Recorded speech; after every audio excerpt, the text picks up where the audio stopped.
Chapitre 1. Témoin du présent. Juillet 2030. Mon nom est Danny Smith, j'ai 24 ans, je suis un explorateur et un astrologue et j'ai besoin d'aide. Je suis totalement démuni. Je tremble de peur. Je vais vous écrire mon histoire et la mettre dans une boîte de métal espérant qu'elle succombe aux flammes du cataclysme. La découverte que j'avais faite m'avait réveillé vers le haut. Tout était relié, le virus, les pyramides, île de Pâques, les temples mayas, le chiffre d'or, l'Atlantide, les animaux, la météorite, etc. Tout me menait à la ceinture d'Orion. Je suis en pleine panique. Il est tard dans la nuit. Cela faisait 12 heures que j'étais accroupi sournoisement au rebord de la fenêtre. Je ziotais dehors entre l'une des craques du store depuis ce temps. Je balayais du regard l'horrible vue d'ensemble du haut du 6e étage de mon appartement à Québec. L'appartement était vide, ni poêle, ni frigidaire. Je n'ai rien à me mettre sous la dent. Je suis dans le noir total, j'ai fermé tous les rideaux de mon appartement pour être sûr de n'être pas repéré. L'armée avait déserté la ville. Ce n'était plus le monde que j'avais connu autrefois. Pour me préparer à toute éventualité de la catastrophe, j'avais traîné ma carabine de chasse et je l'ai mis à disposition dans les coins du salon. Les gens étaient tout devenus fous. Cela fait 4 jours que je n'ai pas dormi, je devenais de plus en plus faible. Mais aujourd'hui je n'en peux plus, je suis totalement au désespoir, amorphe, et épuisé. Les gens encore en vie faisaient la guerre à la place d'en tirer une leçon. Je n'aurais jamais pensé que tout allait dépérir aussi vite. C'est un vrai purgatoire. À chaque craquement ou de bruit que je n'étais incapable d'identifier, je piétinais vers le couloir sur la pointe des orteils pour y vérifier dans l'œil magique de la porte. J'étais peut-être paranoïaque, mais l'armée canadienne elle-même n'avait déjà plus aucun contrôle et la sécurité nationale non plus, j'imagine. Je sursautais de peur à chaque fois lorsque j'entendais ces bruits épeurants d'explosions lointaines. Je percevais des immeubles pris en feu, la ville au complet était plongée dans la fumée. C'était une vue terrifiante, j'avais ressenti 2 petits séismes déjà la nuit dernière, j'avais peine à y croire. C'est l'apocalypse à vrai dire, le compteur était en place. Il n'y a plus personne. Je ne voyais plus d'hélicoptères passer depuis hier, même l'armée de l'air avait disparu aussi. On a été abandonnés à nous-mêmes et nous attendions, j'imagine, d'être punis par les dieux. Est-ce que c'est la fin de l'humanité ? Nous n'aurions assurément pas réussi à faire honneur de nos origines. Il n'y avait aucune preuve de noblesse apparente. Mais pourtant nous avions eu assez de temps de leur prouver que l'on n'était pas des barbares, mais si la majorité l'était, c'est eux qui nous résulte de notre châtiment. Je m'en ronge les ongles au sang tellement que je suis angoissé. Si les gens auraient compris durant les signes qui nous étaient envoyés. Mais je crois que l'homme était aveuglé par leur technologie et l'alcool, etc. J'étais ici sur le plancher glacial de mon salon, seul au monde à vous écrire ceci. Jean était pathétique. S'il vous plaît, j'espère vraiment voir Annie, ma copine, retentir. J'aurais voulu aussi essayer de l'appeler, mais mon cellulaire avait rendu l'âme de manière étrange en même temps que l'antenne radio, il n'y avait pas de signal, ni d'internet. Si au moins elle était là, ce serait moins difficile que d'affronter la faim solitaire. Elle est partie d'ici depuis 12 heures. Je m'inquiète tellement pour elle. Je l'ai pourtant avisé que ce n'était pas le bon moment d'aller visiter sa mère même si c'était tout près. Mais je ne voulais pas la retenir, je savais à quel point c'était important à ses yeux. Sa mère était une gentille dame. Elle avait été confinée chez elle comme tout le monde durant la crise et elle ne l'avait pas revue depuis.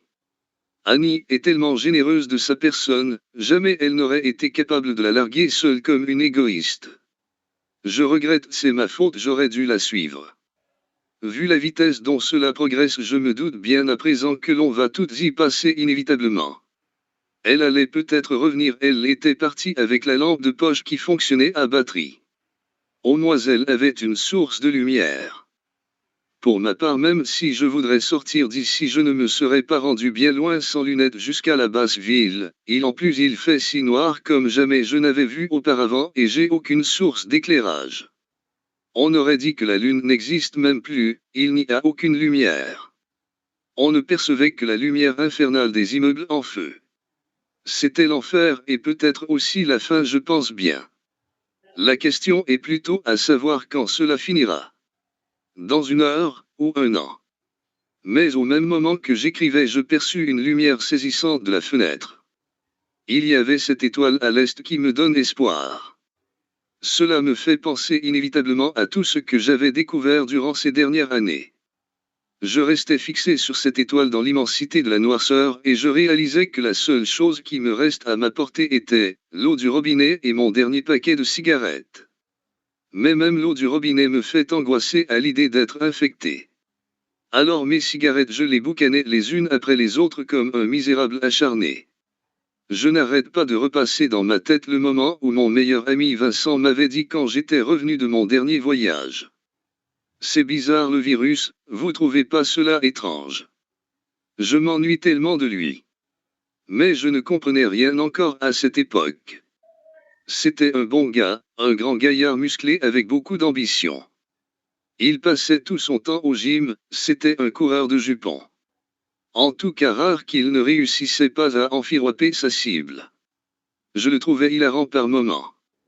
Il avait toujours sa petite salopette beige que je n'appréhendais pas. Mais lui aussi me taquinait toujours à propos de ma tenue. C'était un grand blond baraqué et c'est pour cela qu'il était le meilleur de l'équipe de football. C'est en pratiquant ce sport auparavant que l'on est devenu amis au début du secondaire. J'ai pourtant essayé de le joindre tantôt lorsque mon téléphone fonctionnait. J'avais essayé de l'appeler plus de 20 fois dans la soirée. Habituellement, il ne lâche jamais son téléphone comme si c'était son précieux trésor. Mais étrangement, il ne répond pas. Je ne savais pas si la panique et la violence y étaient aussi intenses dans son quartier, j'espère qu'il n'y est rien arrivé. Je n'appréhendais pas la suite. Le virus avait tué le quart de la planète et peut-être plus que cela à cette heure, les gens n'avaient pas compris. Je me rappelle dans ma jeunesse quand il y avait eu une crise économique. Mon père grognait, il disait que le gouvernement essayait d'imposer un système capitaliste. Il disait qu'il y avait des complots au gouvernement seulement dans l'intérêt d'eux, à des fins économiques. Je me rappelle déjà la guerre plus jeune lorsque les Chinois avaient conquis l'Afrique, mon père me disait qu'ils n'avaient eu aucune chance de s'en sortir. Il s'était fait assez vite fait, après la guerre causée par la gourmandise de posséder l'exclusivité de certaines nouvelles technologies du XXe siècle. L'humanité n'était même pas encore relevée du choc subi par la crise de pandémie en 2020 et pour en rajouter sur la souffrance des gens, ils étaient toutes entrepris par la pesanteur de la Troisième Guerre mondiale, la guerre des 100 ans comme mon père disait. Cela devait être atroce. 2020 était l'année dont tout le monde parlait, même encore aujourd'hui en 2030, une des plus grosses paniques internationales lorsque le pape avait invoqué l'humanité à se diriger tous dans une seule religion, l'Antichrist. Il y avait beaucoup de guerres à des fins religieuses après cette divulgation, d'autres conflits de compétition commerciale et de technologie, mais l'annonce du pape créa beaucoup plus la peur dans la conscience des pratiquants du christianisme et des jésuites et même de plusieurs religions. Cela fit renaître des guerres sans pitié. J'étais encore jeune à cette époque pour en comprendre la gravité. Mais en conclusion, combien de guerres ou de morts avaient-ils eux autrefois au nom de la religion, de la puissance, et de cette chose qu'on appelle l'argent, je n'ose pas y penser. Aussi combien de virus avaient-ils ressurgi causés par des animaux. Pourtant ils continuèrent à manger. D'autres pensaient au contraire que certaines maladies sont survenues de façon volontaire, et de façon stratégique par des scientifiques en microbiologie. Depuis 2024, une loi avait été écrite au sujet des consommations et des abus infligés envers les animaux. Plein d'animaux étaient rendus interdits depuis ce temps par la loi, et d'autres espèces chaque année rallongeaient la liste, mais les gens s'en moquaient. Des organismes humanitaires essayaient d'invoquer le tournant d'une génération moins égocentrique et matérialiste et les diriger vers des pensées plus solidaires entre eux et basées sur l'entraide et le bien-être. Une seule religion, une seule nation, une seule race, une seule maison. Mais le bien-être et le respect n'étaient pas au rendez-vous de notre espèce, l'humain n'était pas fait ainsi de nature. Pourtant c'est la seule chose qui aurait dû compter par des moments comme celui-ci. La politique et l'économie cependant eux étaient au rendez-vous plus 2 fois qu'une. C'était honteux pour l'humanité. Les rois du passé et les gouvernements d'aujourd'hui avaient fabriqué un système corrompu rempli de mensonges pour tout contrôler et cela allait à l'encontre des valeurs humaines. Noyés dans ce système noir de manipulation, ils faisaient sombrer même ceux à qui il leur restait encore une pincée d'espoir. Je n'aurais jamais pensé vivre tout ça il y a de cela 1 an, même pas l'espace d'un moment. Pourtant je suis là angoissé dans cet appartement vide dans une ville enflammée en train d'écrire mon histoire. Je venais de sentir 2 fois la terre trembler dans la dernière heure. C'était vraiment effrayant. Mais cela n'inaugurait pas du tout la paix à l'extérieur non plus et tout progresse si rapidement. Je ne savais pas du tout quoi faire, je me sentais perdu. Mais au moins il y avait encore cette lueur dans ma fenêtre qui reflétait de cette étoile. Personne n'aurait imaginé au départ qu'une autre pandémie serait survenue. Nous avions été exposés à un virus similaire, mais encore plus puissant que celui du Covid-19. Le Covid-19 avait frappé étrangement l'humanité au niveau mondial dans les années 2020. Même à cette époque, l'humanité n'avait rien compris. Le message lancé était plutôt d'arrêter de faire du mal aux animaux et de s'aimer les uns les autres et d'ouvrir nos yeux vers une spiritualité visant le positif de la vie. Si juste au départ il aurait compris que les animaux pouvaient être la source de la transition initiale et que cela pouvait être néfaste pour notre santé, mais malheureusement ce ne fut pas le cas. Les gens pensaient plus à une guerre biologique entre la Chine ou les Américains, mais bon tout est possible. Il y avait tellement de complots qui empestaient le mensonge que les gens ont perdu la foi, la confiance, et d'après moi la confiance est un fruit délicieux à consommer. Les communautés de sont tannées et se sont bouchées les oreilles avec raison. Ils ont juste suscité la peur et la paranoïa dans le cœur de l'humanité. Mais les études faites sur le Nova 21 ne nous disaient pas s'il avait été transmis par une source animale, donc les gens pointent sans avoir de preuves les chauves-souris. Donc au début des groupes d'Europe s'étaient mis à créer des troupes de chasse pour détruire les nids de chauves-souris. Il y avait eu beaucoup de virus qui avaient été transmis par les animaux dans le passé, selon ce que mon père m'avait dit que le poulet était associé à la grippe aviaire. La grippe porcine était associée aux animaux, le chameau aussi avait été une source d'infection, et le pangolin aussi aurait été une source durant cette dernière décennie avec le coronavirus. Mais le Nova 21 actuel était survenu il y a quelques mois en 2029. Il était vraisemblablement plus redoutable et plus sournois que le Covid-19 ou tous autres virus antérieurs. J'étais très jeune à l'époque lors de la vague du Covid-19. Mais je me rappelle encore que la population entière avait été complètement paralysée et la population avait été docile et l'économie a fait la situation encore touchée même aujourd'hui. J'imagine comme mon père me disait que ça l'avait sûrement réveillé l'humanité. L'éclosion du Nova 21 appelé aussi le Covo mutant avait pris beaucoup plus de temps à faire réagir les communautés, car beaucoup trop de gens pensaient que c'était un canular et méprisaient le vaccin qu'il allait inventer. Alors le ministère de la Santé, la Sécurité nationale, et même l'armée ont dû s'en mêler pour forcer les gens à se confiner à l'intérieur. Hélas, je faisais partie des personnes ignorantes de l'amplitude de la cause. C'est de là que l'Assemblée nationale avait peaufiné la loi sur le confinement et forçait les gens à se faire vacciner. Encore une fois, ce virus épargnait les animaux et beaucoup d'enfants. Comme par hasard, à chaque fois le virus éclusait en Chine, qui soit y en passant sont ceux qui maltraitent le plus nos descendants les animaux. Ils étaient sur cette planète bien avant nous. Cette planète n'était pas la nôtre selon moi. Je n'avais pas fait de recherche à ce propos. Cela restait une hypothèse. Mais d'autres recherches que des savants avaient fait basées selon des faits prouvés vont vite me mener à me poser beaucoup d'hypothèses. J'avais 23 ans quand je suis sorti de l'université et j'étais déjà assoiffé de percer les secrets de l'univers. Chapitre 2. Astrologie. Je vais vous raconter mon histoire, cela me changera les idées. À l'époque j'avais changé d'université, car celle-ci se spécialisait dans quelques cours de plus qui m'auraient donné quelques cordes de plus à mon arc. L'institut était un peu plus loin pour moi en métro mais je m'étais acheté une voiture d'occasion le mois suivant. Elle n'était pas en bon état mais je ne voulais pas demander d'argent à mon père pour une fois.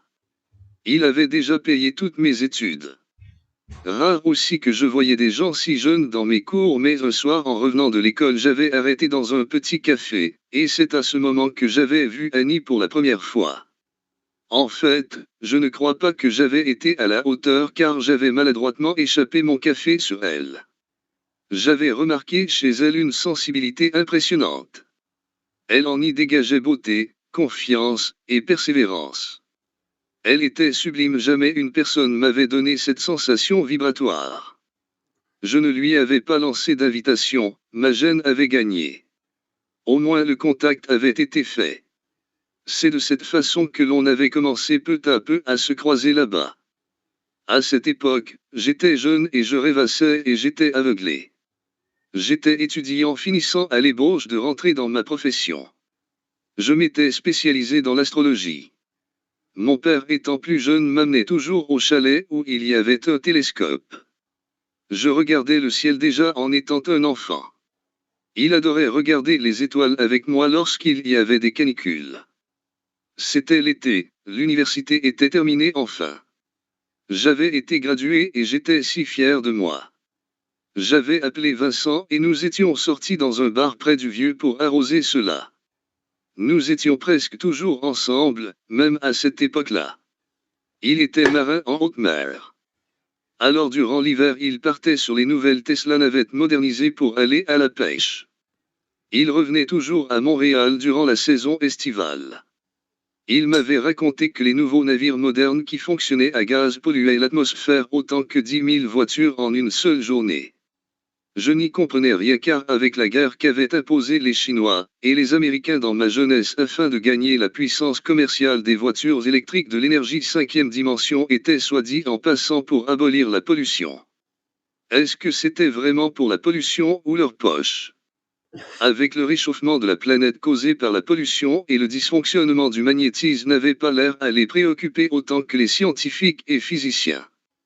Durant la crise du Covid-19, j'avais le souvenir que durant le confinement, ils avaient annoncé une baisse de pollution importante, car les déplacements de voitures à gaz avaient diminué de façon quasi impossible. Des millions de personnes avaient été au chômage dans le monde entier. Ils n'en avaient rien retiré de bon à ce que j'avais entendu dire. Pourtant la voiture électrique même à cette vieille époque était déjà inventée. Même aujourd'hui une voiture à l'eau existe.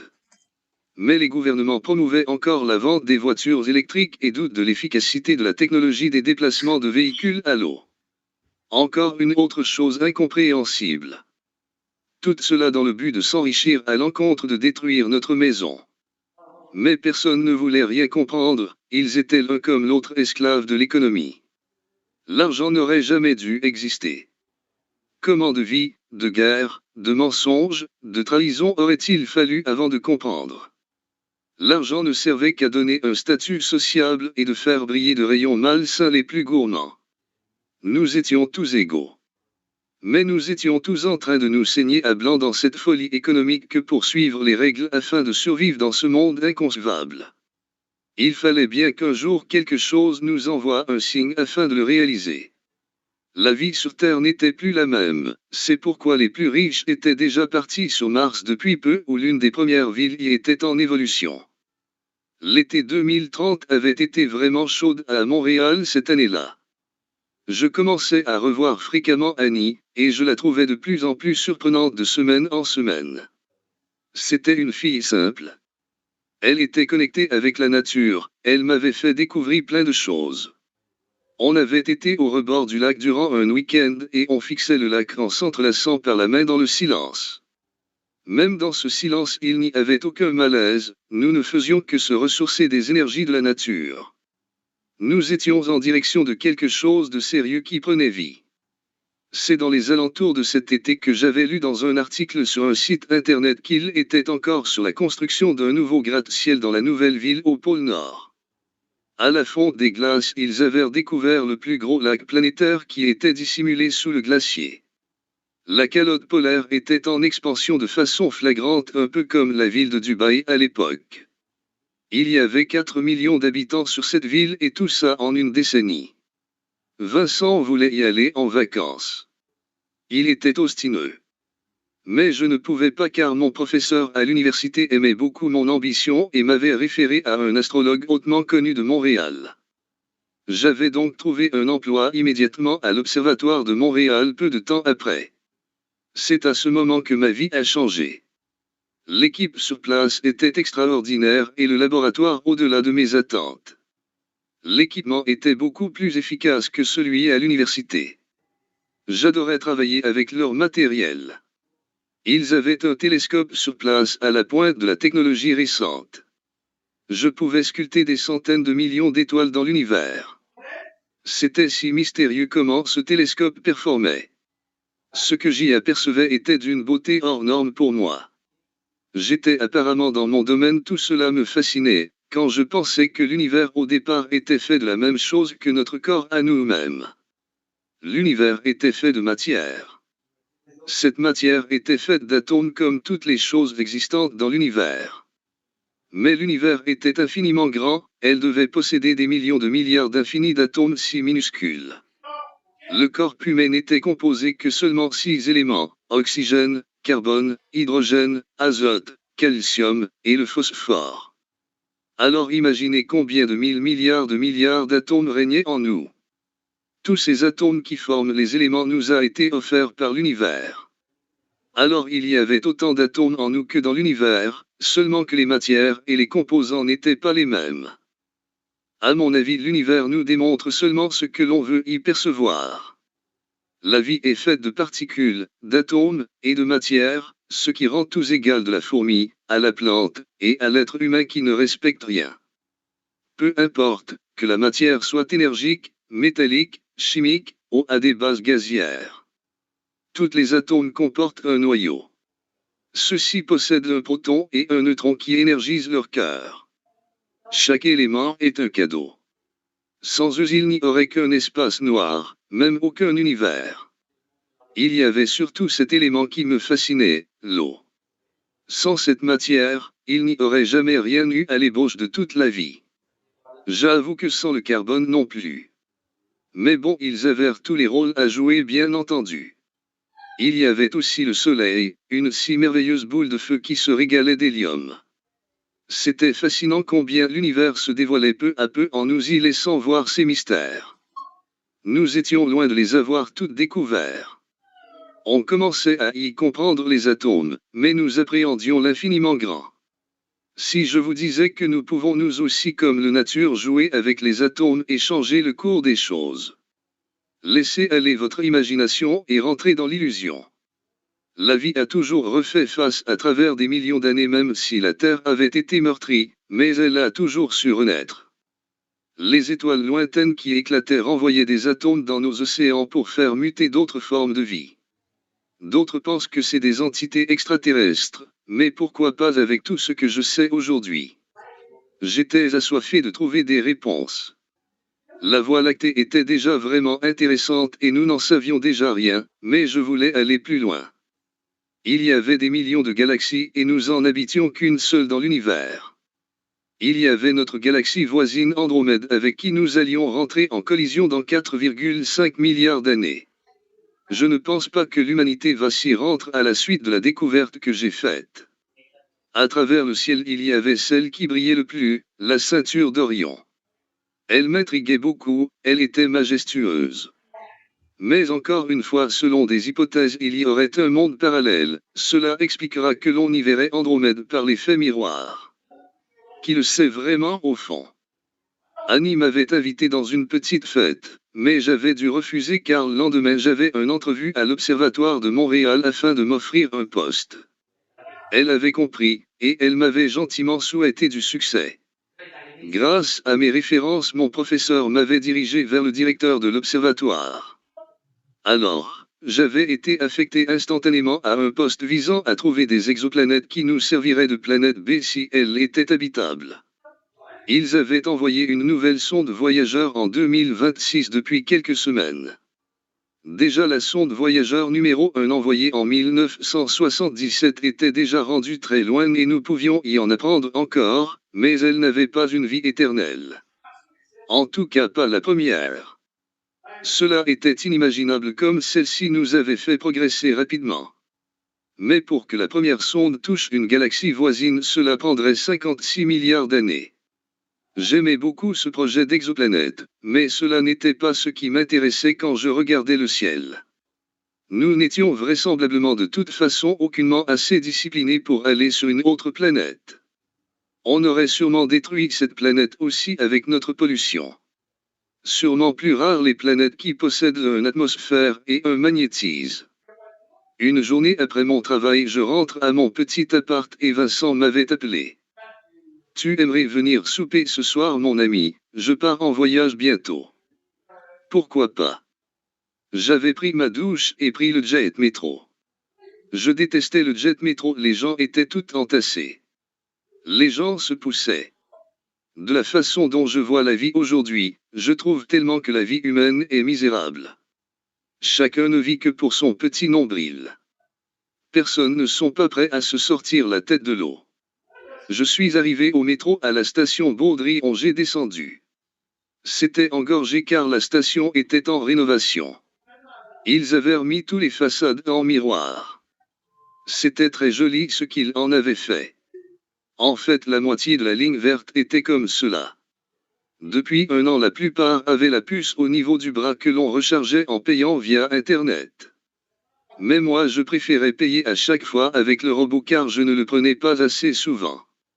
J'étais arrivé chez mon ami où il m'y attendait avec une coupe de vin à la main. Maudit Vincent, il avait toujours le dos de me convaincre. Il avait cuisiné une salade grecque vraiment excellente. Il était vraiment meilleur cuisiné comparativement à moi. Il était végétarien, et je le vénérais, je voulais moi aussi me diriger vers cette direction. Je n'aurais pas aimé me faire manger, donc pourquoi est-ce que je mangeais d'autres organismes vivants? C'était grotesque.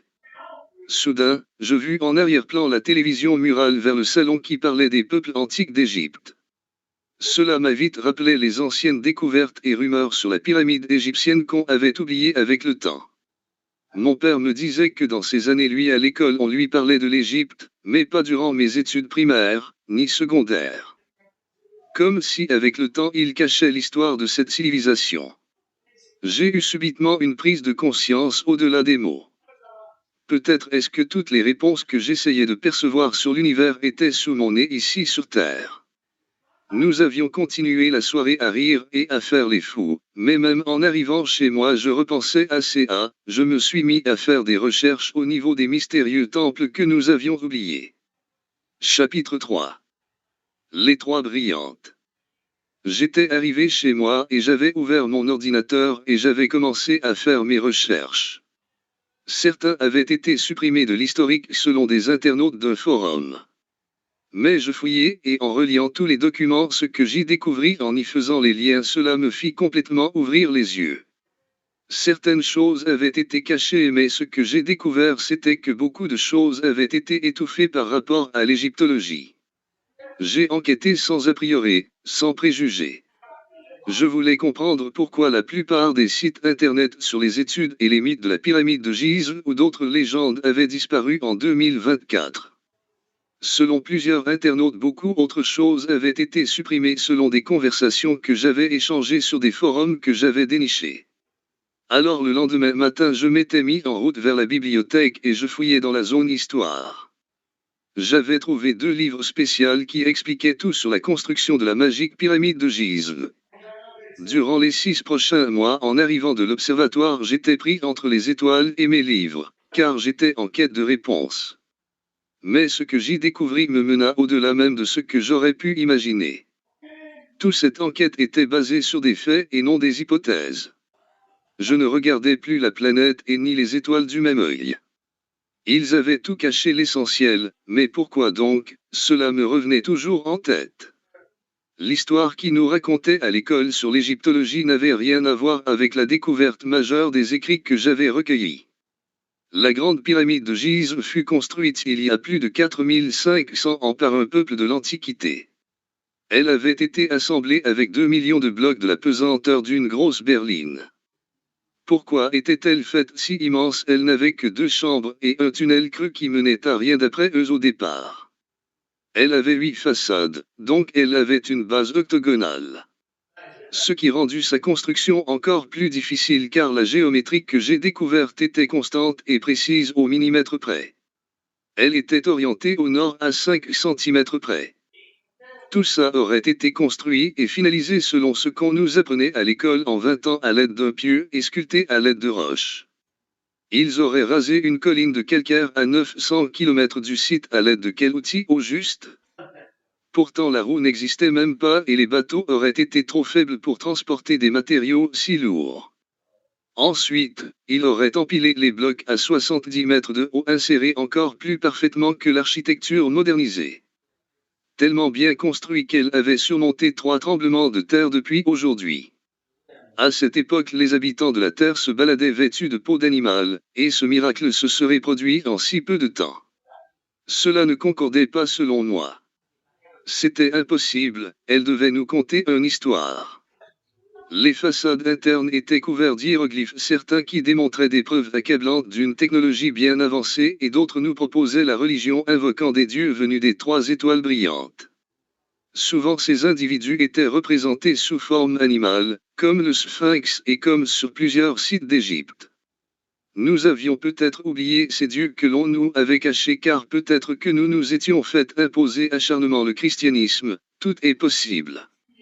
Le deuxième livre que j'avais trouvé avait été rédigé en 2005 et l'auteur avait découvert ses écrits déjà au début du XXIe siècle, mais ce fut encore caché. Une fois tout lu, ce que l'auteur proposait, j'avais revalidé et j'ai refait les calculs pour m'en assurer, et j'ai encore refait les calculs de l'observatoire. La forme des blocs était si parfaite, alors elle n'avait pas été déplacée. Il avait été moulé le granit sur place, et d'autres pensaient qu'il avait utilisé une technologie hors de nos pensées.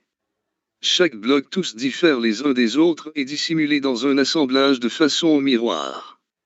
C'était plus solide que le ciment pour tenir debout face au séisme, alors il le savait. Comment aurait-il pu le savoir à cette époque puisque l'antisime est une science qui fut découverte au XXe siècle? Encore un mystère. Ils avaient choisi ce matériau car il était le plus solide pour traverser le temps afin de nous laisser un message qui ne disparaîtrait pas. Quand le soleil reflétait sur la pyramide, cela divisait la face sud en deux, une dans la lumière, et l'autre dans l'ombre. Mais étrangement cela arrivait seulement 2 fois par année, les jours d'équinoxe, et les jours où le soleil à l'ouest se lève plein est comme si elle aurait été bâtie à cet endroit précisément selon des coordonnées géographiques. Selon l'auteur et plusieurs écrits vers les dimensions approfondies de la pyramide se cachait une vérité incroyable. Partout sur les murs était inscrit le signe qui invoquait nombre d'or. Ce nombre était le nombre unique qui démesurait les lois que l'on connaissait, car ce nombre démontrait la magie de l'infini des mondes. Il faisait partie de notre vie partout. Il apparaissait comme une constante de l'univers.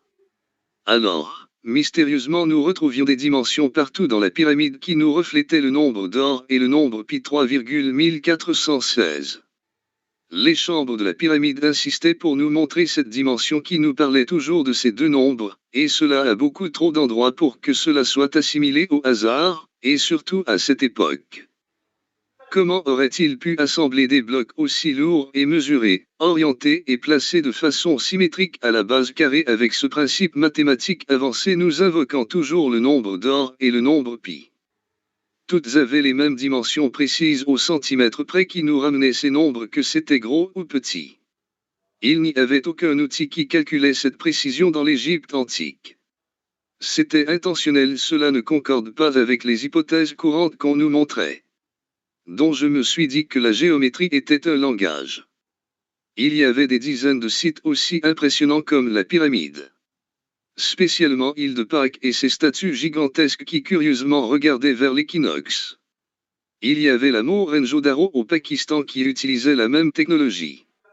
Le plus remarquable c'est que si nous tracions une ligne pour rejoindre tous ces sites sans en manquer un seul, ils se rejoignent tous. Si nous faisions des triangles ensuite, cela nous invoquait encore le fameux nombre d'or placé de façon calculée. L'auteur parlait même de quelques pyramides gardées secrets existeraient en Antarctique. Cela nous amenait selon des faits calculés que Gizeh est le point central de la planète. Toute l'ingéniosité de ce peuple n'était pas les Égyptiens car ils ne faisaient pas de mathématiques. Tout était placé selon des paramètres scientifiques. Cette dimension bout à bout nous interpellait précisément la vitesse de la lumière. Il n'y avait plus de hasard. Ils ont caché la vérité pour respecter les croyances des gens. Il avait pris toutes les précautions pour que le message reste lisible dans le temps neutre montrant les équinoxes. Tournons-nous alors vers le ciel. Cela me ramène en astrologie. En visant l'équinoxe, il voulait nous enseigner un grand cycle important de notre planète, le cycle de précession des équinoxes. Pour savoir où la Terre était située dans ce cycle, l'auteur s'avait servi des signes zodiaques pour se situer à l'aide des constellations qui concordaient parfaitement avec les calculs de géographie. Ensuite, il mesurait 12 coudées de périmètre, donc 12 parties un zodiaque. Les 4 angles de la pyramide coïncident avec 4 signes du zodiaque, le Taureau, le Scorpion, le Verseau, et le Lion. À ces 4 signes sont attribuées 4 étoiles qui sont les plus brillantes du ciel connu. 3 de cette étoile étaient pointées par les 3 pyramides d'Égypte. La 4e était-elle en Antarctique? On ne saura pas. Il avait perçu les mêmes calculs sur des pyramides de Chine et aussi d'autres au Pérou. Elle visait aussi exactement les étoiles selon les mesures du chiffre d'or. Alors si nous visualisons la Terre de haut et que nous tracions au crayon ces 3 pyramides les reliant entre elles de leurs 3 secteurs, cela formait encore ce même triangle parfait, et de sa plus haute pointe encore cela pointait étrangement sur l'étoile d'Orion selon les mêmes principes de mesure précises et prouvés. Ces étoiles scintillantes étaient habitantes de la ceinture d'Orion, les constitutives appelées baudriers d'Orion. Tout avait des apparences animales comme sur les hiéroglyphes. Selon l'auteur, ces dieux sont peut-être des protecteurs et ils essaient de nous inculper des bonnes valeurs, comme de respecter les animaux et la nature, et nous-mêmes. L'auteur avait baptisé ces étoiles les gardiennes du ciel. Ces 4 étoiles étaient les seules qui ne bougeaient pas dans le temps. Selon des bases mathématiques, le site de Gizeh fonctionnait comme une horloge astronomique, donc le cadran est marqué de ces 4 étoiles et le sphinx était l'aiguille de cette horloge. Le cycle de cette horloge durait 25 000 ans, ce qui concordait avec l'équinoxe. Comme le sphinx avait un corps de lion. Selon un astrologue du XXIe siècle, lorsque l'axe du sphinx sera aligné sur l'étoile Regulus du lion Verseau, le cycle de précession des équinoxes aura retrouvé son point initial et recommencerait un nouveau cycle. C'était l'horloge de notre planète. Pourquoi attirer notre attention sur ce cycle? Alors comme il y a eu beaucoup de cycles qui finissaient selon des périodes glaciaires, et cela même selon Aristote à l'époque. Cela démontrait une fin, un apocalypse, un déluge selon les dieux. Selon des vieux écrits, l'humanité avait le droit de changer la punition des dieux selon leurs agissements. Nous avions remarqué l'accélération du champ magnétique. Si l'inversion des pôles magnétiques se concrétise, cela y fera disparaître le champ magnétique de la Terre qui nous protège des radiations du Soleil et de l'espace aussi. Nous serions brûlés vifs. Peut-être cette horloge nous prévenait de quelque chose. Peut-être pouvions-nous anticiper la fin, sinon pourquoi tant d'efforts pour rien? Tout cette l'hypothèse de science moderne concorde beaucoup avec les prophéties divulguées selon nos anciens, et même selon la Bible. Ces changements du réchauffement de la planète est lié par rapport à la pollution. La pollution ensuite est liée au changement du magnétisme. Si par cette énigmatique construction des extraterrestres, ou des dieux d'Orion, peu importe comment on les nomme, voulaient nous prévenir de quelque chose. Cela m'invoquait tellement de questions que j'en avais le vertige. De plus que selon ce livre seuls les faits comptent, et des faits il y en avait. Les derniers chapitres du livre m'avaient renversé, car quelques sections du livre très intéressants l'on parlait de l'origine de l'énergie quantique. J'aurais pensé que cette énergie venait d'une civilisation plus ancienne, ou disons même extraterrestre. Comment pouvons-nous y croire que l'énergie et les technologies de la dimension 5D utilisées en 2019 étaient en toute évidence une technologie trouvée sous l'une des pyramides? La forme de certains hiéroglyphes mystérieux relève leurs utilités à certains égyptologues. Ils découvrent les mêmes dans des souterrains. L'œil du temple de Saqqara. Un grand philosophe et scientifique de cette époque avait construit quelque chose d'incroyable sous l'une des pyramides du site de Khéops. Ils avaient reconstruit une machine quantique à l'aide de simples matériaux sans transformation qu'ils avaient assemblés de façon intéressante dans le sol granité. Ils avaient commencé par faire le trou soldé à 30 mètres de profondeur et ensuite ils y avaient construit un labyrinthe gigantesque de tunnels et de chambres. Une quantité de chambres orientées aux 4 coins capitaux. Ils y ont construit une chambre adjacente au puits, dont 2 vers l'est, 3 vers l'ouest, 4 vers le nord, et 5 vers le sud. Chacune de ces chambres était couverte de pierres de quartz d'une teinte et de force différentes et placées de façon stratégique. Les pierres de quartz étaient très précieuses. Cette pierre interagissait avec les vibrations sonores et jouait son rôle avec l'électricité. Chaque groupe de chambres produisait des résonances électromagnétiques qui venaient de plus en plus hautes d'une chambre à l'autre tout en y restant dans l'intervalle d'interférence de la pyramide. Dans les chambres plus creuses, il y avait des milliers d'urnes en albâtre qui vibraient sur la même note musicale. On appelait ces cavités les chambres bleues. Ils vibraient chacune d'une note musicale différente, sol, fa, mi et ré. Ils y découvrirent aussi que les tuiles de céramique étaient ultra-conductrices pour des charges électriques. Au nord du puits, plusieurs panneaux s'orientaient, dont 11 colonnes placées de façon mathématique, qui descendaient jusqu'à 5 mètres en dessous des chambres déjà construites. À 35 mètres à partir de ces colonnes uniformément réparties, 11 autres chambres s'y trouvaient stratégiquement réparties. Dans ces chambres, plus de 50 000 urnes en albâtre et en cristal s'y trouvaient aussi. Les urnes en albâtre vibraient uniquement sur la note fa. C'était complètement fou. Mais suite à cette découverte archéologique, selon son livre, au début du XXe siècle, des gouvernements ont répliqué la même structure sous la grande pyramide de Gizeh tout près.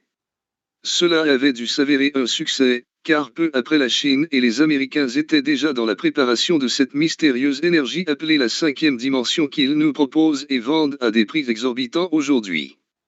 Assez étrange? C'était un lieu où les bâtisseurs de cette technologie allaient méditer en duo, donc, une femme et un homme. Ce qui, selon leur peuple, la différence des sexes vibrait de façon opposée, ce qui augmentait les vibrations magnétiques de façon exorbitante le long d'un tunnel énergétique qui pointait vers l'étoile d'Orion. Une fois les 2 livres terminés, je ne savais plus dans quelle direction lancer mes croyances. Donc peu importe le vrai ou le faux, cela ne m'inquiétait pas, mais plutôt je trouvais cela féerique. Chapitre 3. Tonis Herculanum. À ce moment que j'ai commencé à pousser mes recherches encore. Le mois suivant, j'avais vidé les bibliothèques de Montréal et j'avais fait d'autres études. J'avais décidé de quitter l'observatoire pour un moment. J'avais demandé un mois de vacances. Déjà à ce moment, je tissais des liens et des hypothèses dans ma tête. Si nous étions avertis de quelque chose depuis longtemps, pourquoi je présentais des choses anormales? Peut-être fallait-il changer nos habitudes avant la fin de cette horloge. Cela me rongeait l'intérieur. Je voulais aller en explorations vers l'Europe et l'Égypte pour enquêter moi-même, mais mon budget ne me le permettra pas. Alors j'étais allé visiter mon père et je lui avais parlé que j'avais en tête de faire un voyage. Je ne lui avais pas dit dans quelle intention, cela n'était pas nécessaire. Il m'avait gentiment financé, et j'avais pris un billet d'avion en quête d'une civilisation disparue par des catastrophes. Peut-être j'aurais pu en savoir plus en sculptant le passé au lieu des étoiles. Dans l'un de mes livres anciens, un écrivain de la Grèce antique avait mentionné l'Atlantide et cela avait attiré mon attention. Je voulais absolument en savoir plus, mais je ne trouvais encore rien sur Internet, seulement sur certains forums. Elle aurait été réduite dans le néant par un cataclysme et disparue dans les flots en 24 heures. Beaucoup pensent que les connaissances de l'Antiquité viennent de l'époque de l'Atlantide et que ses habitants se sont dispersés à travers le globe après le cataclysme. Ainsi seraient peut-être nés les temples mayas du Mexique et les pyramides d'Égypte. Elles se ressemblent étonnamment. Leur origine est-elle commune? On ne sait pas. Ignace Donnelly, politicien et écrivain du XIXe siècle, pense que l'Atlantide est la source même de notre civilisation. Elle est décrite comme étant, autrefois, une ville étincelante croulant sous l'or et l'argent et dont le peuple très évolué avait cartographié le ciel et sillonné les mers. Platon situe l'Atlantide très loin des colonnes d'Hercule et au milieu de la mer. La légende parle d'une île gigantesque plus grande que la Libye et l'Asie réunies.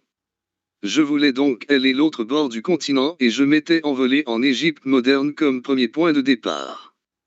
J'étais arrivé dans la ville la journée suivante. Je me rappelle la gentillesse et l'altruisme que les gens inculpaient dans la ville. Le site des pyramides se trouvait peu loin. J'avais l'intention d'y aller à mon départ. Donc en arrivant près d'un grand édifice brun fait de pierre, un homme qui semblait un touriste était sur place. Il m'approche et me dit: « Bonjour jeune homme, vous êtes québécois? Comment le savez-vous? Tu as le signe des Canadiens de Montréal sur ton sac. » Oh, oui c'est vrai. Je me sentais si stupide vis-à-vis ma question. Tu aimes la place? J'arrive presque, je me cherche un hôtel qui serait recommandé pour une nuit, je compte bouger souvent. Il m'avait recommandé Fairmont Nile City.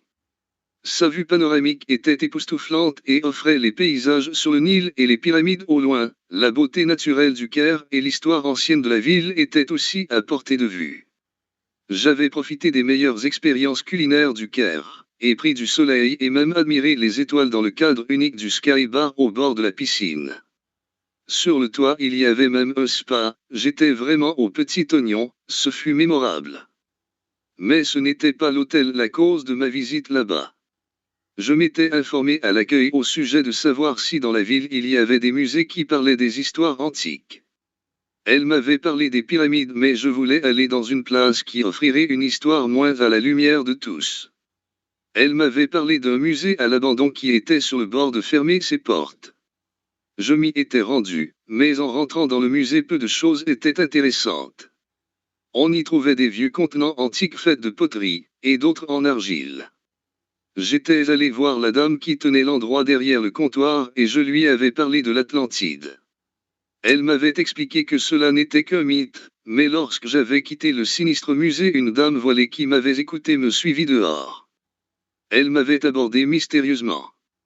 Elle était très grande et elle me fixait de son regard perçant.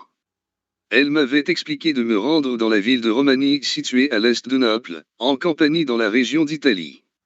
Elle m'avait indiqué un endroit précis qu'elle m'avait montré via son GPS.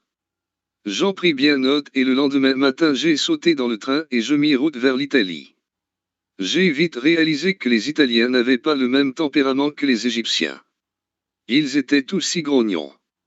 Je m'étais informé à 2 itinérants. Ils m'avaient les deux dit que la ville n'était plus ce qu'elle avait déjà été. J'imagine que peut-être cela devait être à cause de l'épidémie du coronavirus en 2020 qui les avait rudement frappés durant ma jeunesse. Cela avait marqué l'histoire à quel point l'Europe avait vécu ce cauchemar. Tant de gens avaient été morts ici, tous tués par un assassin microscopique. Nous avions une thèse à faire sur la pandémie de cette époque quand j'ai rentré au secondaire, mais je n'avais jamais vu cette ville. Nous en avions une aussi sur la peste noire. Cette épidémie aussi était féroce, de plus à cette époque les gens n'avaient pas les moyens de communiquer comme aujourd'hui pour se prévenir. Cela avait dû être vraiment atroce. Finalement j'avais écouté la dame et j'avais été dans le secteur proposé par celle-ci, mais je virais en rond au départ. Mais une fois à l'est au large j'avais remarqué un gigantesque bateau. Il fallait le savoir qu'il était là, car il était si loin. Je m'étais informé à un homme rouquin qui semblait étrange. Il m'avait dit de quitter l'endroit. Entêté comme je suis, j'avais payé un jeune garçon au port plus loin. Ce charmant jeune homme m'y avait conduit en chaloupe. Une fois sur place, des gardiens étaient sur place. Ce bateau était de la dimension d'un immense immeuble. Il faisait des mètres de large. Je n'y croyais pas mes yeux, et même 10 ans plus tard j'ai encore de la difficulté. Il y avait 2 gardiens à l'entrée, toutes 2 vêtus de longs vêtements rouges. Ce fut un long processus de marchandage avec eux, mais j'avais quand même réussi à y entrer en lui montrant des cartes qui prouvaient que j'étais astrologue et en y oubliant ma montre en or qui m'avait été offerte par mon père. Je pense que cela fit cet objet qui avait penché la balance pour les convaincre. J'avais été béni des dieux, comme si j'avais été guidé à cet endroit. À l'intérieur se cachaient de petites parties des ruines de la City Tonis Herculaneum qui étaient peu à peu retirées des eaux depuis le début du XXe siècle. Mais encore jamais rien n'apparaissait sur le web. Je ne sais pas depuis quand tout avait été retiré de l'histoire. On y retrouvait des morceaux du temple, car une bonne partie était encore sous l'eau. Il y avait d'écritures anciennes, mais pas les symboles qui démontraient le niveau d'évolution des bâtisseurs. Un homme sur place m'avait raconté que lorsqu'il en avait fait la découverte en 2012, l'endroit était supposément rempli d'or. Mais est-ce que c'était l'Atlantide? Elle était sous l'eau depuis plus de 2500 ans. C'était une ville tout entière qui régnait sous mes pieds. Cet endroit était une place où l'influence religieuse. Tu pouvais regarder au fond de l'eau et on apercevait l'un des plus grands temples de cette ville. Il y avait une barque sacrée dans le bateau près de moi. Selon le marin, c'est cette barque qu'il utilisait afin de faire des cérémonies au dieu Osiris. L'homme m'avait montré de merveilleuses offrandes qu'il avait trouvées ensevelies dans l'eau près du temple sacré qui leur servait de centre religieux important pour eux. Les offrandes étaient de petites statuettes très détaillées. Encore je me demandais à quoi servaient ces offrandes. Sur un bout de marbre accroché au mur, on y trouvait beaucoup d'inscriptions grecques. L'expédition du site était encore active à cette époque, ils y remontaient encore des choses. Cette ville avait été peuplée par des ouvriers et des marins. Il y avait 64 épaves de bateaux encore au fond de l'eau. Héracléon servait à défendre la Grèce selon eux. Les ruines remontées étaient conservées en très bon état de conservation. Cette embarcation de navire n'avait jamais été aperçue nulle part ailleurs. Crétait le port royal autrefois, la baie des pirates commerciales. Il était fréquenté par des marins venus de partout. C'était un port très important. Une énorme pierre de calcaire avait été remontée qui était remplie d'hiéroglyphes. Elle indiquait les taxes à payer selon les marchandises offertes afin d'y faire le commerce. Il y avait aussi là 3 statues colossales. Une qui montrait le pharaon Rhéne comme s'il était un dieu. L'autre invoquait un autre dieu et l'un d'eux représentait le dieu des inondations. Cette ville montait le roi toujours en compagnie d'un dieu spécifique. Celui-ci se dénommait Amon. Je me rappelle, je fixais ce dessin et j'avais demandé à l'homme. Il a une drôle de tête. Selon le marin, ce dieu était gravé à plusieurs sur la terre avec une énorme tête allongée et anormale. Tous les temples égyptiens étaient près du Nil car la richesse des récoltes de ce fleuve, selon eux, était donnée par les dieux d'Orient. Mais enfin un jour les terres devenues moins fertiles et le virus du Nil mystérieusement avait apparu. Mais pourquoi cette ville a été oubliée si vite? Je pensais à un séisme, mais selon leurs études la ville fut engloutie lentement par le fleuve du Nil par liquéfaction. Mais pourquoi encore un virus dans les siècles postérieurs? Quand cet endroit avait été prospère et d'une fertilité remarquable, avait-il peut-être défié les divinités d'Orient qui s'acharnent à pointer de tous leurs monuments? Une fois près du départ du bateau, l'homme sur la plateforme me parla d'un endroit qui pouvait m'en apprendre sur cette l'Atlantide que je cherchais. Il m'avait parlé d'un très vieil ami de lui, et m'avait renseigné sur ses coordonnées. Chapitre 4. Atlantide et les pyramides. Je poursuivis mon expédition vers les rives de la mer des Méditerranée à Cyprus dans le port de Limassol. J'y étais arrivé une journée plus tard à cause de la mauvaise température.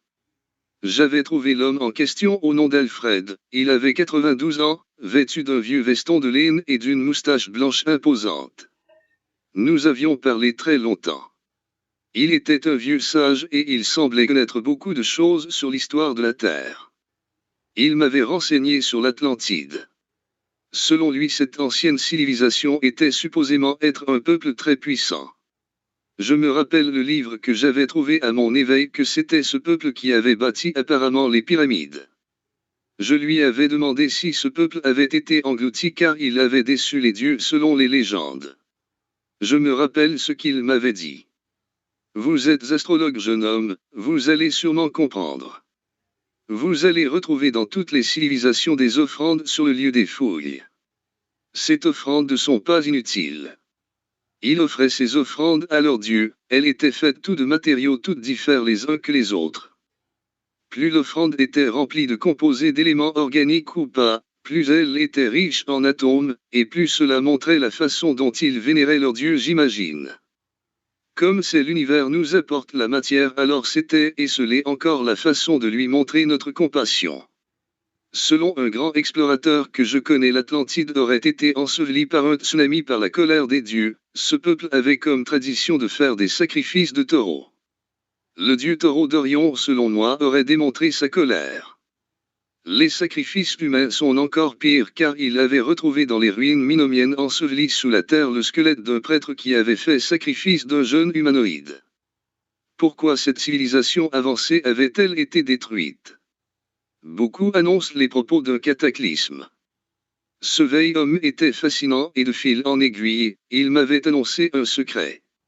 Il m'avait expliqué que la ville qui construisait en Antarctique était en fait afin de camoufler les secrets sur la vraie Atlantide en essayant de la faire passer plutôt pour une technologie humaine moderne. Il m'avait expliqué que l'Atlantide avait été dévoilée par la Grande Pyramide depuis très longtemps avec des mesures invoquant la géographie représentée par la chambre de la reine et celle du roi. Il expliquait que les concordances topographiques étaient prouvées, mais quelque chose avait étouffé l'affaire. Tout nous ramenait encore aux bâtisseurs de la pyramide qui s'efforçaient de nous montrer la voie. Donc les pyramides et l'Atlantide étaient reliés, cela m'intriguait. Annie m'appelait à chaque jour pour s'interroger sur ma date de retour. Je sentais que je la négligeais un peu, mais ma curiosité me forçait à faire une dernière et elle dit. Chapitre 5. Pense permis. J'avais appelé mon ami Vincent qui était parti au nord en vacances là-bas. Je m'en rappelle comme si c'était hier, il m'avait dit qu'il avait construit des monuments pour invoquer l'architecture d'Égypte. Il m'avait dit qu'elle était déjà surpeuplée.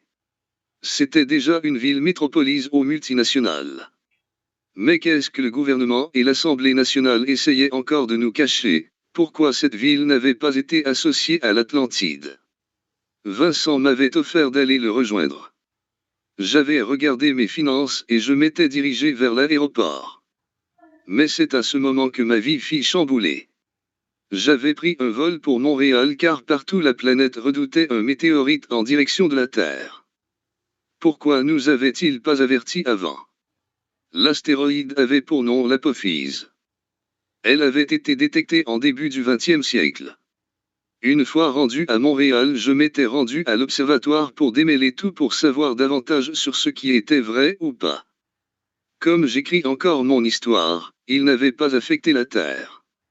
Il s'était écrasé en Chine. Il n'avait pas fait beaucoup de dégâts, mais d'après les témoignages, l'Europe aurait senti la collision.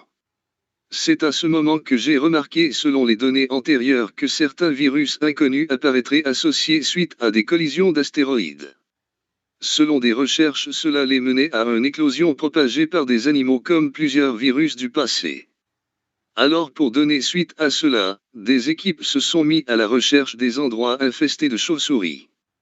Mais un spécialiste en micrologie bactérienne et deux en biologie s'étaient joints à nous durant l'hiver. Il insistait sur une théorie différente que l'un d'eux avait étudiée dans le passé. L'un de ces chercheurs était pointilleux sur le fait que la panspermie était l'étude prouvée en laboratoire que certains météorites amenaient avec eux des organismes moléculaires. Certains organismes peuvent survivre dans la glace sur le caillou. Le mois suivant, nous avions déjà étudié et les biologistes chinois avaient analysé un fragment du météore. Mais les Chinois ont gardé le secret par rapport aux résultats qu'ils avaient recueillis sur l'un des fragments du météore. Au départ, le Nova 21 n'avait pas touché la planète immédiatement après. Il fit éclosion 3 mois plus tard quand un autre minuscule météorite qui avait suivi. Mais pourquoi la Chine sera toujours visée par ces météorites suivant de plusieurs virus? Je ne l'appréhendais toujours pas encore à cette époque. Mais aujourd'hui j'ai souvent l'hypothèse que tout a un lien. J'avais encore de la difficulté encore à en parler à Annie. Mais il n'y avait rien à compter car plusieurs nations avaient été là-bas, et rien donnait preuve qu'un virus était en propagation. Cela m'avait soulagé. Chapitre 6. L'éclosion du Nova 21. J'étais dans l'ignorance encore à ce moment. Quelques jours plus tard, j'avais démissionné à l'observatoire. Nous voulions quitter Montréal à cette époque et essayer de plonger dans la nouveauté. C'était une idée de Annie, mais j'étais tanné aussi de voir les décors de mon appartement, même s'il se trouvait près d'une discothèque où je l'avais rencontré. C'était aussi vraiment excitant de pouvoir enfin vivre ensemble. Annie était partie faire des recherches et nous avions loué un appartement à Québec. J'avais trouvé le jour suivant un emploi en ligne qui semblait immanquable en cartographie et il était assez bien rémunéré. Mais cela accoutumait surtout ma copine car elle avait loué le domicile tout près de la maison de sa mère qu'elle ne voyait pratiquement jamais. Nous étions dans le pactage de boîtes car Annie avait déjà les clés en main. Nous comptions y déménager la semaine suivante. Elle travaillait d'arrache-pied dans un marché aux puces ce jour-là, c'était sa dernière semaine. C'était presque son anniversaire.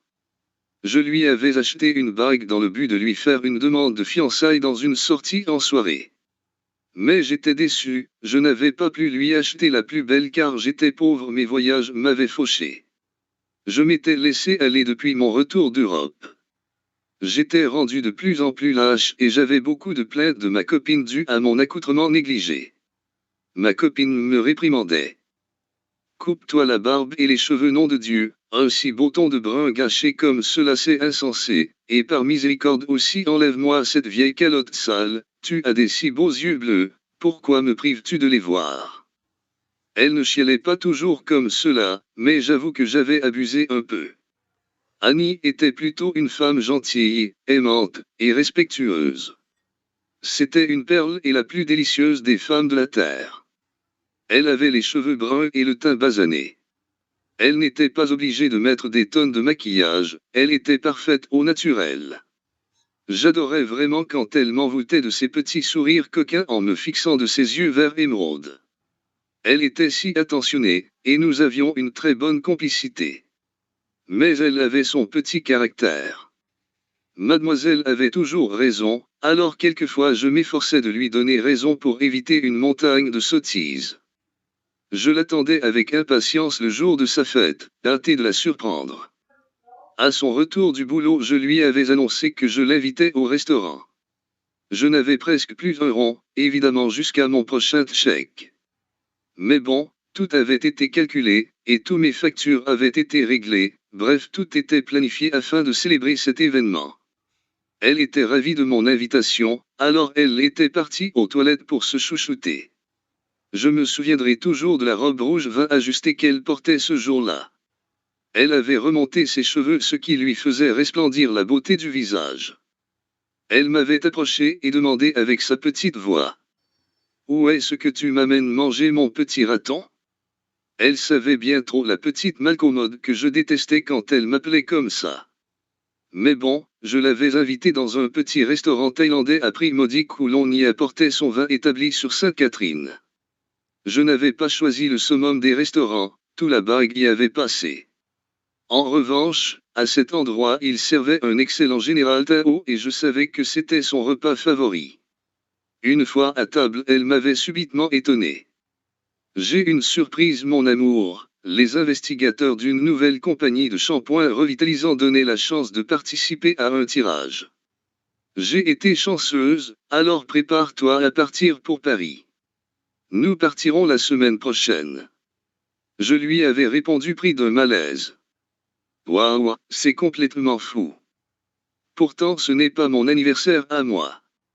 Elle m'avait encore impressionné de ses réponses rationnelles. Arrête-moi ça, grand fou. Les valeurs matérielles ne comptent pas. Ta présence me suffit. Profitons de ce voyage et vivons le moment présent. Je venais à peine de revenir d'Europe, mais j'avoue que j'étais affolé de la nouvelle. Même si mon orgueil masculin m'embêtait car j'aurais voulu pouvoir lui en offrir autant. À ce moment précis, pour donner suite à ma grande demande, j'avais changé mes plans. J'avais décidé plutôt de lui faire ma demande de fiançailles lors du voyage. La place et l'ambiance seraient plus propices à aimanter la romance. Après le souper, on était allé au cinéma un soir de pleine lune voir un film redondant que ma copine tenait tant à voir. Je ne me souviens même pas du nom, à vrai dire. Le lendemain de son anniversaire, comme s'ensuit, nous avions arrêté de remplir nos boîtes de carton, mais nous avions plutôt préparé nos valises. Nous avions retardé notre arrivée pour Québec dans le but de faire nos préparatifs à notre retour. Finalement, nous n'aurions jamais dû y aller, même si cela n'aurait rien changé à ce qui s'est produit au niveau mondial. Quelques jours plus tard, nous étions déjà à l'aéroport. Je n'étais jamais allé à Paris. Nous allions dans un énorme hôtel qui prétendait avoir un service 5 étoiles. Mais au contraire, cela n'avait pas reflété l'ombre d'une seule étoile. Nous étions encore à la frontière aérienne au moment où Vincent m'appelle. J'aurais dû y porter avantage d'attention, car il m'avait annoncé une importante nouvelle. Salut, tu vas toujours avec Annie en France? Je lui avais répondu, oui, tout émoustillé. Attention mon ami, tu n'as pas regardé les nouvelles? Il y a un virus très contagieux en Chine dans la région de Chongqing. Selon le journal de télévision, il y aurait présentement 255 personnes infectées depuis une semaine en Chine. Le virus se serait déjà propagé en Ukraine. J'étais tellement insoucieux que je lui avais répondu. Ouimpi, c'est en France que je m'en vais. Il y a quelques jours, des gens de l'Observatoire ne m'ont rien dit à ce propos. La France n'est pas trop loin de là. Fais attention man, il y a déjà 19 cas en Ukraine. Il paraît que le risque de contagion est très sévère. Mais, je ne voulais rien entendre. Cela sonnait banal à mon oreille. Je n'étais qu'un simple astronome qui ne savait rien sur les virus. Ma copine et moi flottions bien trop sur notre petite bulle du voyage pour ensemencer le danger. Mais j'avais déjà cru percevoir dans l'avion l'anxiété dans le visage d'un couple qui regardait leur portable sur les sièges juxtaposés.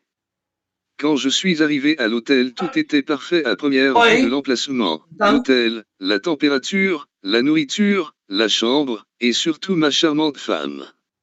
Nous avions un service exemplaire, on était absolument trop confortable. Un soir, nous étions allés marcher dans la belle ville parisienne et nous avions arrêté dans un petit bistrot. Nous nous étions assis sur la terrasse à proximité d'un chansonnier qui chantait des refrains typiques de la France. La place et l'atmosphère romantique étaient de vigueur à me lancer. C'est la face qu'elle avait faite quand je me suis agenouillé devant elle en public. Elle avait vite assimilé pourquoi j'appréhendais tout ce cirque quand je lui ai distendu la boîte bleu marin en velours. Elle avait accepté ma demande et elle semblait particulièrement émue. J'étais quand même assez fier de mon coup sans le nier. Mais à mi-chemin de notre séjour, les événements prirent une tournure différente. Les dires de Vincent prenaient son sens à l'ébauche de la première infection constatée. Nous arrivions à l'entrée du buffet qu'offrait l'établissement quand j'ai vu la demoiselle environ dans la trentaine d'origine chinoise qui paraissait grelotter. Elle se tenait contre le chariot à pain et semblait faible et anormale. Cela avait subsisté mon attention car elle se lamentait en marmonnant. Ensuite, elle se mit à régurgiter un liquide jaunâtre dégoûtant, probablement de la bilirubine. Dans l'espace d'une seule petite minute, elle était déjà étalée face au sol, accaparée d'interminables convulsions jusqu'à ce qu'elle en rende l'âme, tout cela sous nos yeux. Ma blonde était sous le choc, nous avions subitement perdu l'appétit et rebroussé le chemin vers la chambre. C'était quand même touchant, je n'avais jamais vu une personne mourir de ma vie, et surtout pas comme ça. Mais encore pire, environ une heure plus tard, j'entendais des gens crier dans le corridor. J'avais entrouvert curieusement la porte de ma suite et j'avais aperçu une femme de chambre inerte et contorsionnée sur le plancher du corridor en billet de moi. Elle était figée de ses membres, et ses yeux étaient encore ouverts. Elle était morte, je le savais juste à regarder son visage. Je me souviens, il y avait cette pauvre fillette qui poussait des cris en sanglotant accroupie à ses côtés. C'était certainement son enfant, elle était alarmée. J'ai vite fait la liaison des propos amenés par Vincent. Alors j'ai prévenu ma copine de ne pas aider la fillette et de rester à l'écart.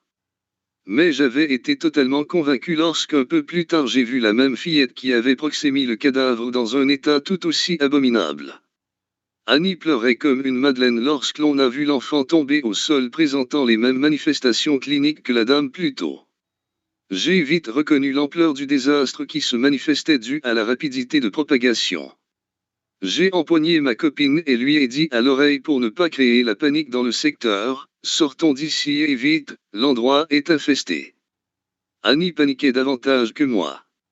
Nous avions quitté l'hôtel en sauvage. Une fois sécurisé dehors à proximité de l'hôtel, j'avais profité du Wi-Fi pour me renseigner sur l'abondance du virus. Tous les réseaux sociaux ne parlaient que de cela. C'était une vraie catastrophe. Je voulais savoir s'il y avait des gens malades au Québec, mais j'avais eu un appel. Je me souviens de la voix inquiétée qu'avait Vincent quand il m'a interpellé. Mes amis, Seigneur, qu'est-ce que vous faites, vous ne regardez pas les nouvelles. Ne niaise pas là et revenez tout de suite. Le virus est très agressif, il a quadruplé déjà, seulement en 4 jours. Tous les frontières vont fermer ce vendredi, il faut que vous quittiez cet endroit. La question me pendait aux lèvres. Comment cela se passe au Canada? Nous n'avons aucune contamination ici, donc ne niaise pas, alors grouille-toi. Évidemment, nous avions mis tous nos intérêts en vigueur d'accoster à l'aéroport de Québec rapidement. Annie me regardait et semblait vraiment émotive, la pauvre. Je détestais voir ma choupinette comme ça. Une fois sur le vol, une ambiance de malaise et de paranoïa régnait. À l'arrière, on avait perçu une dame suffoquée, j'étais loin mais j'ai su qu'elle était morte. La seule chose que je me rappelle était que les agents de bord avaient fait preuve de prudence. Une fois à Montréal, l'éclosion du Nova 21 de type coronavirus était bien ancrée déjà en Europe. Nous avions plus de chiffres sur les cas infectés en Chine. On était revenu au bon moment, ce n'était assurément pas les meilleures phases de ma vie, la planète sombrait dans l'ombre, elle n'était plus prospère. Moi et ma copine vivions paisiblement avant cette crise. C'était la zizanie, impossible d'avoir un taxi. Les gens étaient inconscients. Ils se pillaient sur les pieds et se poussèrent, mais le contact n'était pas sécuritaire, pourtant ils portèrent des masques et se mirent de loin. Je devenais impuissant et essayais d'accrocher le premier taxi. Il y avait ce vieux clodo qui trottait dans notre direction. Il avait la voix enrouée et il empestait en s'arrachant la gorge d'une toux sèche. J'ai vite pris Annie par le bras pour l'éloigner. C'était la panique dans le secteur. L'itinérant se mit à vomir en jet. C'était vert et vraiment dégoûtant. Je n'avais pas pris de risque, j'avais changé de trottoir avec Annie. Mais nous n'avions pas réussi à trouver un transport. Nous nous étions mis vite en retrait de ce groupe, et j'avais appelé Vincent pour lui dire. « Hey mec, je suis mal pris. Tu viendrais-tu me chercher? Bien, tu arrives de voyage, les médias nous conseillent d'éviter de rentrer en contact avec des individus à l'étranger. Mais ok, soyons juste vigilants, aucun contact, tu t'assiras avec elle à l'arrière s'il vous plaît. » Il avait été remarquable, il est venu nous raccompagner à l'appartement. J'étais très content de le voir, cela fit bizarre de ne pas pouvoir lui serrer la main. Une fois à la maison, nous avions puisé les informations à la télévision pour ensemencer la gravité de la situation planétaire. Annie, en visionnant, était déboussolée, elle était subitement apparue que j'eusse peine le droit de l'approcher. Ce n'était pas juste son cas, toute la planète au complet avait perdu sa magie. Il n'y avait plus personne dans les rues, l'humanité tout entière demeurait enfermée dans leurs habitats. Bref, tout ce qui resta ouvert, incluant les épiceries dans le quartier, était l'hôpital et les pharmacies. L'aluminium fut encore épargné comme à l'époque de la pandémie du Covid-19. Je me demandais toujours pourquoi. Peut-être est-ce que c'était un matériau important et propice à l'évolution technologique. À l'arrivée au bercail, ma copine avait empoigné son cellulaire pour partager sa peur à tous ses contacts. Ennuyé, je n'avais d'autre choix de regarder la télévision. Chapitre 7. Choc médiatique. Selon l'émission que j'avais visionnée, le Nova 21 était une mutation du Covid-19 selon les études. Il semblerait qu'il apparaissait complètement différent de tout autre virus connu à ce jour. Tous les médecins, biologistes, et même toute l'équipe médicale en laboratoire étaient plongés dans l'interrogation au niveau mondial. Le Nova 21 était de type coronavirus, mais très différent. Il attaquait férocement, mais il misait aussi fort en défense. Il s'acharnait en premier lieu à dévorer les leucocytes qu'on appelle aussi les globules blancs. À chaque fois que le virus dévore un globule blanc, il se duplique et donne aussi naissance à chaque fois à un autre virus différent du sien. Son acolyte semble être celui du Covid-19. Selon plusieurs microbiologistes sur d'autres patients, il se dupliquait d'un virus aux mêmes caractéristiques que le VIH. Pour faire bref, le Covid-19, une fois dupliqué par le virus initial, s'attaque aux poumons. De là vient l'explication du virus mutant. Donc il était impossible de se fabriquer un système immunitaire car le Nova 21 de son plan initial s'occupe de tuer toutes les globules blancs ou n'importe quel autre corps qui serait une menace pour lui et ses complices. Alors pendant que son partenaire lui s'attaque à la destruction de corps humains, lui en solitaire s'occupe uniquement des leucocytes. C'était un duo indestructible. Il n'était donc impossible de créer un vaccin, le virus mutant reconnaissait tous les corps étrangers, il dévorait même en quelques minutes les traitements d'antiviraux, et même que certains médecins avaient dit qu'il s'en renforçait au contraire. Le virus apparaissait bizarrement planifié de ses actions comme s'il serait hautement intelligent. Alors pour donner suite à plusieurs échecs, de fil en aiguille le ministère de la Santé se sont essayés plutôt en inculpant acharnement les principes approfondis des préventions d'infection. Car c'était au départ notre seule chance de survie. Ils invoquaient des manières sanitaires, entre autres le lavage des mains, le port du masque, et de gants qu'ils expliquaient de retirer méthodiquement et le retrait social total. Vers la fin de la crise, nous ne pouvions même plus aller à l'épicerie, c'était l'armée elle-même qui se déplaçait par division dans les quartiers pour distribuer les équipements essentiels et de la nourriture.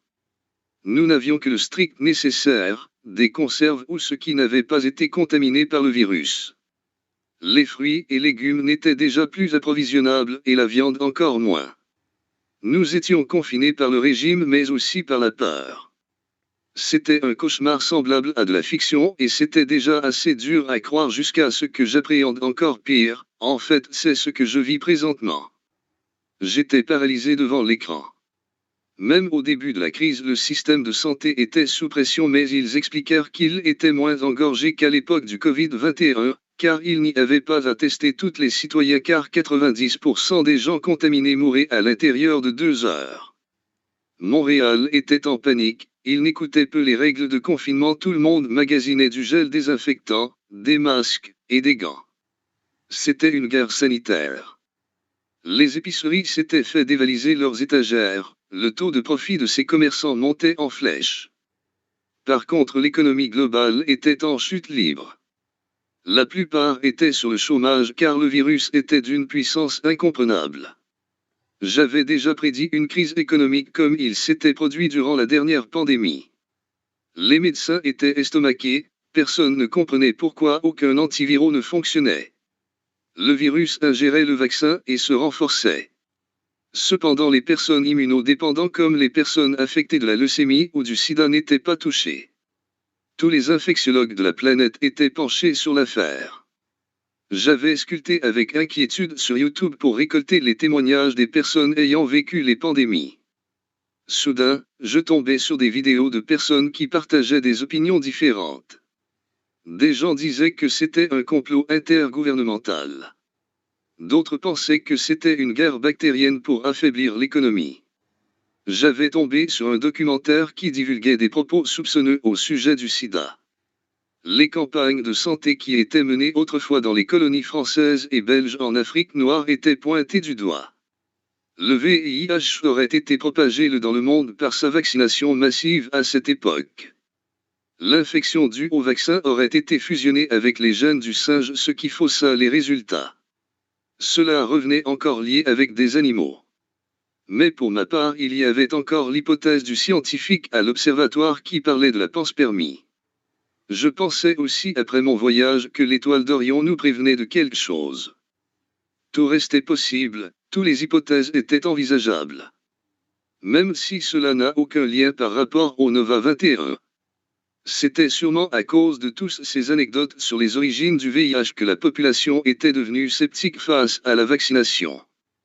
Qui donc depuis l'aube d'un centenaire aurait pu faire une chose si monstrueuse avec la vaccination? Pourquoi cet homme avait forcé des villages entiers d'Afrique à se vacciner? Soudain ma fiancée m'interpelle en panique. J'ai vérifié nos provisions, nous devrions aller faire le plein tout de suite avant que ça exagère et qu'il ne reste plus rien. Elle avait raison, je lui avais demandé de rester à l'appartement dans le but de diminuer de moitié la chance d'être infecté. Une fois à l'épicerie, j'ai vite compris que la race humaine était vraiment pitoyable. Les gens touchaient tous les légumes sans protection. Une dame même éternuait à répétition au-dessus des comptoirs de viande. C'était dégoûtant, j'avais même perçu ces particules nasales s'éjecter de ses narines. Je n'avais pas de gants, mais par chance que j'avais amené des sacs de plastique et avec des intentions de prévention, tout ce que je ramassais je le prenais avec ceux-ci. Je peux bien comprendre que les étagères étaient vides, mais certains étaient vraiment stupides et insouciants. Ils se bousculaient comme des acharnés. Dans la rangée des produits désinfectants, j'avais même aperçu une bataille incluant 2 garçons à propos d'une bouteille de Purl. Une mauvaise énergie ambiante me mit sous mes gardes. Je n'avais pas le temps de niaiser, donc avec vigilance je m'approvisionne avec des cannes de conserve. Une fois mon épicerie ramassée, je me mis en direction de ma voiture. J'avais vu déjà 2 personnes accroupies au sol qui semblaient malades. L'un d'eux était plus agité. Je voyais même de loin son front qui perlait d'une sueur sous le soleil. Il toussait en rafale et de plus des gens lui venaient en aide. Mais les Montréalais étaient vraiment trop inconscients, je n'en revenais pas à quel point c'était insensé. Mais le pire devait être devant nous. Au moins selon les médias, beaucoup de gens et de gouvernements faisaient preuve de solidarité. Un organisme avait été créé afin d'aider les sans-abri et les itinérants. La population montréalaise était enragée car le Premier ministre déclara rapidement l'état d'alerte et obligea un confinement. À cause de la gravité de l'infection du Nova 21, les gens qui violèrent la loi avaient des amendes salées et ils étaient mis en quarantaine même sans être testés. Nous avions plus de liberté, mais c'était nécessaire. Je me rappelle le sentiment que j'avais ressenti durant le point de presse, ce que le Premier ministre et le directeur national de la santé avaient annoncé. Selon eux, il y avait déjà 700 morts au Québec et 6 personnes ayant eu des symptômes, mais mystérieusement ceux-ci n'étaient pas morts. Cela piquait la curiosité des spécialistes médicaux. Cela nous donnait une lueur d'espoir. Le ministre de la Santé testait toutes les personnes qui revenaient de voyage par sécurité. Alors le ministre invoquait aux Québécois de se serrer les coudes et de respecter le confinement afin de laisser les infectiologues trouver la raison des personnes rétablies. J'avais avisé tout de suite Annie qui était rudement effrayée, mais elle était trop hystérique et en panique pour se calmer. Des mois plus tard, on avait appris que ceux infectés par le VIH ou des maladies qui avaient le même principe de tuer les globules blancs étaient immunisés. Étrangement, les 2 virus qui étaient quasi similaires essayaient de se fusionner, mais au contraire, elles se détruisaient les uns contre les autres. Tous ces enchaînements d'événements me ramènent pareil au final à écrire cette histoire en me parlant seul dans mon salon caché dans le noir en attendant le retour d'Annie. Mais aujourd'hui, sachant tout ce que j'essaie, je suis convaincu que toutes ces pandémies étaient un signe afin de faire prendre conscience l'humanité à comprendre qu'il n'était aucunement pas dans la bonne direction. Je souhaite de tout mon cœur que l'humanité réalise une fois au pied du mur leurs défauts autant les uns que les autres. Nous aurions pu rentrer dans une nouvelle ère. Je crois bien qu'il est trop tard si vous pourriez voir la vue d'ensemble que j'ai. J'avais toujours pensé que c'était pas notre terre. On avait reçu plusieurs avertissements de nous aimer les uns les autres. Le seul espoir qu'il me reste, c'est que si je m'étire la tête, je vois encore à l'est l'énorme étoile qui brille toujours de toutes ses forces. Elle reflète des lueurs bleues et mauves vers la terre. Peut-être est-ce l'étoile d'Orion que les Égyptiens vénéraient tant, et si elle venait secourir les survivants pour recommencer son horloge relançant la précession des équinoxes au tout départ pour nous donner encore une autre chance. Fin.